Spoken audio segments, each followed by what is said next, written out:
시편 111편입니다. 할렐루야. 내가 정직한 자들의 모임과 회중 가운데에서 전심으로 여호와께 감사하리로다. 여호와께서 행하시는 일들이 크시오니 이를 즐거워하는 자들이 다 기리는도다. 그의 행하시는 일이 존귀하고 어미하며 그의 의의가 영원히 서 있도다. 그의 기적을 사람이 기억하게 하셨으니 여호와는 은혜로우시고 자비로우시도다. 여호와께서 자기를 경외하는 자들에게 양식을 주시며 그의 언약을 영원히 기억하시리로다. 그가 그들에게 문 나라의 기업을 주사 그가 행하시는 일의 능력을 그들에게 알리셨도다. 그의 손이 하는 일은 진실과 정의이며 그의 법도는 다 확실하니 영원 무궁토록 정하신 바요 진실과 정의로 행하신 바로다. 여호와께서 그의 백성을 속량하시며 그의 언약을 영원히 세우셨으니 그의 이름이 거룩하고 지존하시도다. 여호와를 경외함이 지혜의 근본이라. 그의 계명을 지키는 자는 다 훌륭한 지각을 가진 자이니 여호와를 찬양함이 영원히 계속되리로다. 아멘. 시편 111편은 알파벳 시편입니다. 히브리어 알파벳이 22개가 있거든요. 22개의 알파벳 순서에 따라서 한 절에 2개 알파벳씩 이 순서대로 나오고 마지막 9절과 10절은 3개씩 알파벳 3개가 나와서 22개의 히브리어 알파벳이 모두 나오는 시편입니다. 이런 문학적 기교를 사용하는 이유는 암기하기 쉽도록. 그래서 특히 알파벳 시편은 이제 우리 자녀들에게 암기하면서 가르치는 그런 교육적인 내용 목적이 아주 효과적으로 활용될 수 있는 그런 시이겠지요. 제 오랜 친구가 아프리카 선교사거든요. 근데 아프리카에서 오랫동안 사역을 하다 보니까 굉장히 좀 절망스러운 순간들이 많아요. 그 지역에 그동안 세계에서 아프리카에 엄청나게 많은 돈을 쏟아 부었잖아요. 여전히 아프리카는 희망이 보이기보다는 절망적인 상황이 지속되고 있잖아요. 왜 그럴까요? 왜 그렇게 많은 돈을 쏟아 부었는데 아프리카의 사람들의 삶이 이렇게 개선되지 않을까? 뭐 다 이렇게 일반적으로 말할 수는 없겠지만 지역에 따라 차이가 있고 또 보는 이의 시각에 따라 달라지겠지만 수십 년을 아프리카에서 살면서 이렇게 많은 절망적인 상황들을 겪으면서 그 원인들을 보았어요. 너무나 쉽게 사람들이 거짓말을 하고 도둑질을 하고 살인을 해요. 그러니까 사람들의 생각과 삶이 변화되지 않으면 아무리 많은 돈을 쏟아부어도 밑 빠진 독에 물 붓기 같은 것이죠. 어려서부터 하나님의 말씀을 잘 가르쳐서 우리의 생각과 삶이 변화되어야 외국에서 자원을 또 지식을 여러 가지 기술을 쏟아 부어서 변화시켜 줄 때 그 사회가 개선되고 희망의 역사를 일구어갈 수 있겠죠. 그래서 이 친구 선교사는 오지 마을에 가서 아이들을 가르치는데 가르치기 전에 항상 10계명을 선교사가 선창하면 아이들이 따라하고 어느 순간부터 자신이 10계명을 이렇게 아이들에게 선창하는데 악을 쓰고 있다는 것을 깨닫게 되었어요. 살인하지 말지어다. 자기도 모르게 너무나 안타깝고 그 상황들이 간절하니까 간음하지 말지어다. 가정에 주로 이제 엄마들이 자녀들을 양육하는데 아이들이 한 집안에서 아빠들이 다 달라요. 그러니까 너무나 쉽게 간음을 하고 너무나 쉽게 살인을 하고 도둑질을 하고 이러니까 아프리카 사회가 그렇게 많은 선교사들이 눈물을 흘리면서 기도하고 많은 도움을 주어도 변화되지 않는 것. 그래서 시편 111편 같은 이 알파벳 시편들 어려서부터 우리 아이들에게 저도 우리 전도사님들한테 아이들 10계명 열심히 잘 가르치라고 아예 그냥 뼈에 새기게 하라고 어려서부터 하나님의 말씀을 암기하고 삶 속에서 지켜가면서 살아갈 수 있도록 우리 아이들을 가르치지 않으면 아무리 성경 공부 많이 하고 열심히 기도해도 아무 효과도 없어요.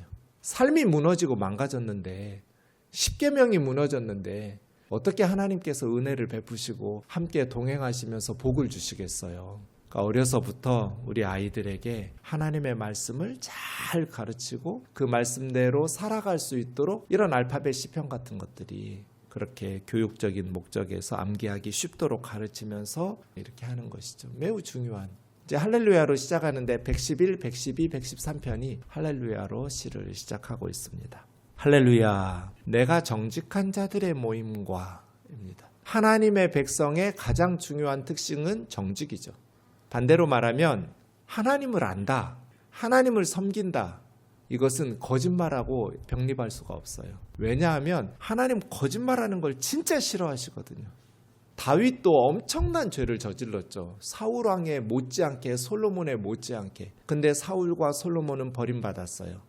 어찌 보면 다윗은 사울이나 솔로몬보다 더 큰 파렴치한 죄를 짓고 더 큰 죄를 범했음에도 불구하고 하나님께서 용서하시고 복을 주셨어요. 차이가 뭐예요? 거짓말이에요. 사울은 사무엘 선지자가 왔을 때 거짓말하고 변명했지만 다윗은 나단 선지자가 왔을 때 인정하고 침상을 적시면서 회개했지요. 하나님은 거짓말하는 사람들을 정말 싫어하세요. 그래서 참된 성도의 가장 중요한 특징은 정직이에요. 내가 정직한 자들의 모임과 회중 가운데 전심으로 여호와께 감사하리로다. 1절은 이제 하나님께 예배와 찬양에 초대하는 내용이고 2절부터 10절 마지막까지는 왜 하나님을 찬양하자고 하는지, 왜 하나님을 예배하자고 하는지 이유를 설명하는 식으로 시편 111편이 이루어져 있는데요. 하나님 앞에 할렐루야를 외치면서 찬양에 초대하고 있죠. 하나님 앞에 예배한다라는 것은 전심으로, 이걸 성령과 진리 안에서 영과 진리로 전심으로 온 마음과 몸을 다해서 여호와께 감사하리로다. 예배의 본질은 감사예요. 제가 늘 말하잖아요. 성경 찬송은 깜빡 잊고 놓치고 올 수도 있고 헌금은 깜빡 잊고 놓치고 올 수도 있지만 예배에서 절대로 빼놓고 와서는 안 되는 게 있습니다. 감사합니다. 감사의 문을 열고 우리는 예배로 들어갑니다. 하나님 앞에 왜 나와요? 감사하기 위해서 나오는 거거든요. 전심으로 여호와께 감사하리로다. 뭐 달라고, 물론 우리는 하나님의 도우심이 없이는 하루도 살 수 없어요. 달라고 해야죠. 하나님한테 달라고 안 하고 누구한테 달라고 해요. 하지만 예배의 본질은 감사예요. 주일 예배 왜 나와요? 새벽 기도회 왜 나와요? 이 추운 날 여호와께 전심으로 감사하리로다. 나의 하루를 하나님 앞에 감사하면서 시작해야지. 예배의 본질이죠. 감사하리로다. 어떤 사람들이 감사해요? 기억하는 사람들이 감사해요.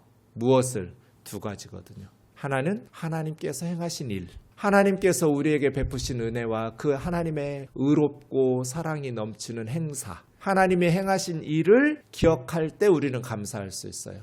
두 번째는요, 하나님이 주신 말씀, 하나님의 말씀, 하나님의 법도. 7절 보세요. 그의 손이 하는 일, 그게 6절에 나와 있는 행하시는 일이죠. 행사예요. 하나님의 손으로 행하신 일은 진실과 정의이며 그의 법도, 이게 말씀이죠. 하나님의 법도, 하나님의 말씀은 다 확실하니. 이 두 가지를 기억하는 거예요. 5절에 보시면 4절과 5절에 기억이 나와요. 4절은 이스라엘 백성의 기억이 나오고 5절은 하나님의 기억이 나와요. 그러니까 누가 전심으로 여호와께 감사하는가? 기억하는 사람들이에요. 무엇을 기억하는 사람들이 여호와께 감사하며 찬송하고 예배하는가? 하나님이 우리를 위해서 행하신 일들, 그리고요 하나님께서 우리에게 주신 법도, 하나님의 말씀. 이것이 신앙생활에 매우 중요해요. 신명기 계속 우리가 반복하고 있지만 모세가 이스라엘 백성들에게 마지막으로 유언적으로 남겨놓았던 신명기에서 잊어버리지 마라. 호세아서 13장에서 호세아 선지자도 비슷한 말을 하는데 하나님께서 너희에게 풍부하게 먹을거리를 주셨고 모세의 신명기에 하면 너희가 약속의 땅에 들어가면 젖과 꿀이 흐르는 땅에서 먹고 배부르고, 그러면 이제 하나님을 잊어버릴까 염려. 호세아가 뭐라고 그래요? 너희가 하나님이 베푸신 것을 먹고 배부르며 배부름으로 말미암아 마음이 교만하여 여호와 하나님을 잊었도다. 그래서 호세아 선지자는 예루살렘과 이스라엘과 유다, 사마리아와 이스라엘의 멸망을 선포하고 있잖아요. 모세의 유언적 경고의 말씀인 신명기를 잊어버리지. 기억해야 돼요. 우리는 날마다 하나님께서 우리를 위해서 행하신 일들을 기억하고 하나님의 말씀을 기억해야 돼요. 그럼 어떻게 되는가? 전심으로 하나님 앞에 감사하게 돼요. 이것이 성도의 신앙생활이고, 영적으로 사탄은 늘 우리 마음속에서 하나님에 대한 불평과 불만을 싹트기. 사탄의 목표가 뭐겠어요? 하나님하고 우리 사이를 이간질시키는 거잖아요. 이게 사탄의 목표예요. 하나님과 우리 사이를 이간질시키는 거. 그 어떻게 할 때 우리가 하나님 앞에 이간질하면서 하나님을 떠나겠어요? 하나님에 대해서 불평하고 원망하는 마음이 생길 때. 반대로 말하면 하나님께 감사하는 마음이 있는 성도는 절대로 사탄이 무너뜨릴 수 없어요. 하나님 생각하면 감사가 넘치는데 어떻게 하나님하고 이간질시킬 수가 있어요? 사탄이. 불가능해요. 박해를 주어도, 세상에 성공을 주어도 그것 때문에 하나님 앞에 불평하거나 원망하거나 기뻐 날뛰지도 않아요. 그냥 하나님이 좋은 거예요. 감사가 많은 성도는 영적으로 건강해요. 근데 아무리 하나님의 은혜가 넘쳐도 감사가 없이 불평과 원망이 많으면, 에덴 동산에서 선악과 따먹게 할 때 사탄의 첫 번째 질문이 뭐예요? 하와에게 주었던, 동산의 모든 나무 실과를 먹지 말라 하시더냐? 여기에 들어있는 아주 사악한 점이 뭐예요? 하나님을, 나쁜 하나님 만든 거잖아요. 동산의 모든 실과를 먹지 못하게 하는 인색하고 잔인한 하나님. 반대잖아요. 다 먹어라 마음대로, 의로, 먹고 싶은 대로. 단 하나만 먹으면 안 된다. 선악을 알게 하는 나무만 먹지 마라. 그 열매만. 하나만 금지하셨는데 사탄은 전부 아무것도 못하게 하는, 지금도 똑같아요. 현대인들에게 사탄이 쓰는 수법이. 사탄의 수법이 변화가 없어요. 왜? 너무나 사람들이 잘 속아 넘어가고 효과적이니까. 하나님에 대한 원망, 불평, 왜곡시켜요, 하나님을. 그래서요, 감사를 사라지게 해요. 그러면요, 하나님에게서 멀어지게 돼요. 그래서 정직한 자들의 모임과 회중 가운데서 전심으로 여호와께 감사하리로다. 이거 가르치는 거예요, 시편 111편은. 우리 아이들에게 어려서부터 감사하면서 사는 법을 가르쳐야 돼요. 머리 좋고 똑똑한 애들로 가르치는 게 중요한 게 아니에요. 우리나라 아이들 실력은요, 세계 탑 클래스예요. 수학도 그렇고요, 과학도 그렇고요, 언어적으로 탁월하고요. 뒤지지 않아요. 문제는 뭐예요? 우리 아이들이 실력은 최상인데 마음이요, 패기가 없어요. 자신감이 없어요. 남에 대한 존중과 배려심이 없어요. 겸손한 성실함도 없어요.